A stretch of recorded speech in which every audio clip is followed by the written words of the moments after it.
तो आज हम बात करने वाले हैं तारक मेहता का उल्टा चश्मा की सबसे इरिटेटिंग स्टोरीज के बारे में। मैं ये नहीं कह रहा कि ये स्टोरीज बेकार तरीके से लिखी गई हैं और ना ही ये कि ये वो स्टोरीज में से एक है। मतलब मैं सिर्फ उन चीज़ों के बारे में बात करने वाला हूँ जिन चीज़ों से मैं लिटरली इरिटेट हो गया था, या फिर जब भी वो एपिसोड देखता हूँ या फिर रीवॉच करता हूँ तो मैं दोबारा इरिटेट हो जाता हूँ। सबसे पहले मैं यहाँ बात करने वाला हूँ सुंदरलाल की ज्वेलरी बेचने वाले आर्क के बारे में। अगर आपको याद हो तो तारक मेहता का उल्टा चश्मा के एक एपिसोड में सोसाइटी के रेनोवेशन के दौरान सुंदरलाल के पास 5 लाख रुपए की कमी हो जाती है, जिस वजह से दया उसे अपने गहने गिरवी रखने को दे देती है।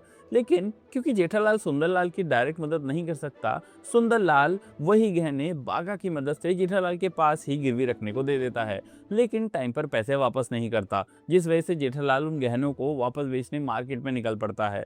जहाँ मुझे हर इंसान से ही इरिटेशन हुई थी। सबसे पहले मुझे इरिटेशन हुई थी दया से, जहाँ उसने बिना अपने पति की सहमति या फिर म्यूचुअल कंसेंट के गहने बाहर गिरवी रखने को दिए। उसके बाद मुझे इरिटेशन हुई थी सुंदरलाल से, जिसने अपनी ही बहन के गहने अपने ही जीजा को गिरवी रखने को दे दिए। In fact at the first place उसने अपनी बहन के गहने गिरवी रखने के लिए भी।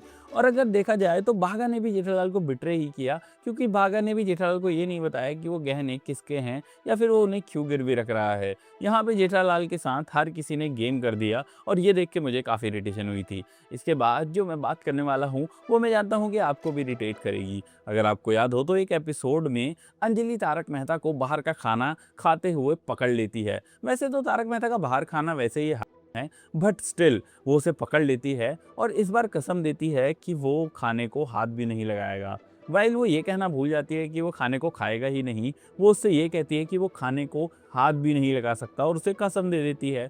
ये सुनकर सारे पुरुष मंडल डिसाइड करते हैं कि वो लोग तारक को अपने हाथ से खिलाएंगे, जिस वजह से एक लूपहोल क्रिएट हो जाता है जहाँ तारक मेहता खाना खा भी सकता है और उसे उन्हें हाथ लगाने की भी ज़रूरत नहीं पड़ेगी। इसके बाद पुरुष मंडली तारक मेहता को खाना खाने पहुंच जाते हैं उसके घर, लेकिन ये बात महिला मंडल को पता लग जाती है और ये पता लगने के बाद जब महिला मंडल डिसाइड करती है कि वो लोग इन पे मिर्ची का धुआं करेंगे, वो मेरे लिए लिटरली सबसे शॉकिंग मोमेंट था। एंड मैं लिटरली शॉक में था कि ये लोग इसे टीम पर दिखा भी कैसे सकते हैं, क्योंकि मैं इसको देख के इतना इरिटेट हो गया था कि मैं क्या ही बताऊं। अब मैं ये नहीं अंडरस्टैंड करता कि तारक ने बाहर का खाना खा भी लिया या फिर उसके दोस्तों ने उसकी मदद कर भी दी, लेकिन इसका मतलब ये नहीं है कि भैया तुम उनको मिर्ची का धुआं में डाल दोगे। आई थिंक किसी कैदी के लिए भी ये सबसे बेकार से बेकार पनिशमेंट हो सकती है। मान लिया कि दया के दिमाग में ये आइडिया होगा, लेकिन सारी महिला मंडल काफ़ी पढ़ी लिखी होशियार दिखाई गई हैं और उसके बाद भी वो इसका विरोध नहीं करती भाई। और ये किस लेवल पे गलत होगा कि आप अपने हस्बैंड्स को कमरे में बंद करके उनको मिर्ची का धुआं सुंघा रहे हो। लेकिन आप इस बारे में क्या सोचते हो मुझे कमेंट्स में ज़रूर बताना और चैनल को सब्सक्राइब जरूर कर लेना।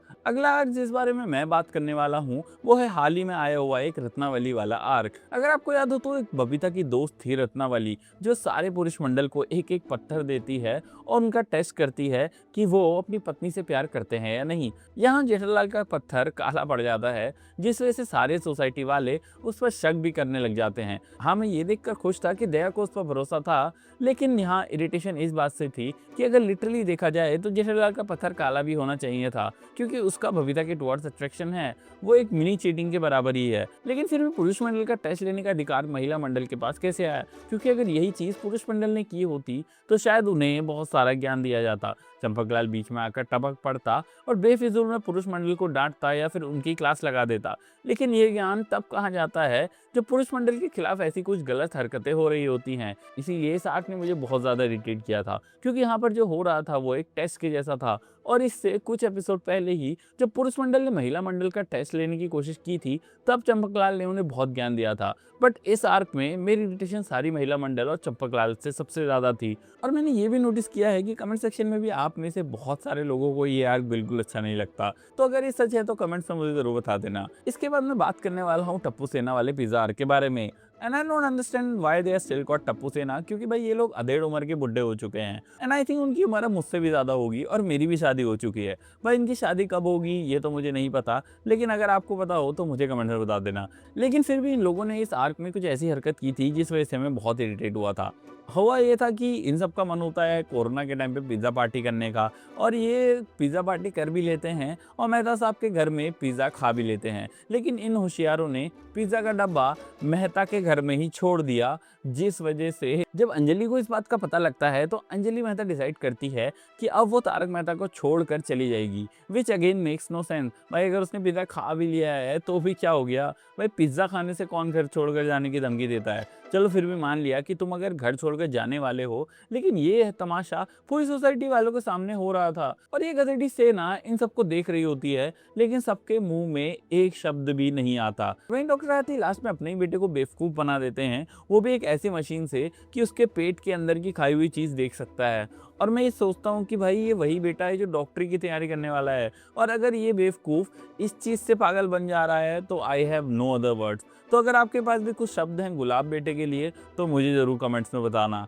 इसके बाद एक और आर्क है जो मुझे काफ़ी ज़्यादा इरिटेट करता है, और वो है अब्दुल का 5 रुपए वाला दूध में बढ़ोतरी करने वाला आर्क। वैसे इस आर्क के बारे में मैं एक डेडिकेटेड वीडियो भी बना चुका हूँ, लेकिन अगर मैं इरिटेटिंग आर्क्स की बात करूँ और इसे शामिल ना करूँ तो वो इस वीडियो की डिसरिस्पेक्ट होगी। वैसे सच बताऊँ तो ये आर्क काफ़ी वॉचेबल था और मुझे इसकी स्टोरी लाइन भी काफ़ी पसंद आई थी, लेकिन फिर भी इस आर्क में अब्दुल के प्रति जो बिहेवियर था वो बिल्कुल भी नॉन सेंसिबल था, क्योंकि अब्दुल हमेशा इन सोसाइटी वालों के लिए रेडी रहता है, कभी उनके सामान लेकर आता है, हर त्योहार में उनके लिए तैयारी करता है, और तो और ऑनेस्टली वो हर एक मजदूरी फ्री में करता है, जैसे वो इन लोगों का पर्सनल नौकर हो। लेकिन जब बात 5 रुपए की आती है तो ये लोग सब कुछ भूल जाते हैं और ऐसे रिएक्ट करते हैं जैसे ये लोग अब्दुल को जानते ही नहीं है।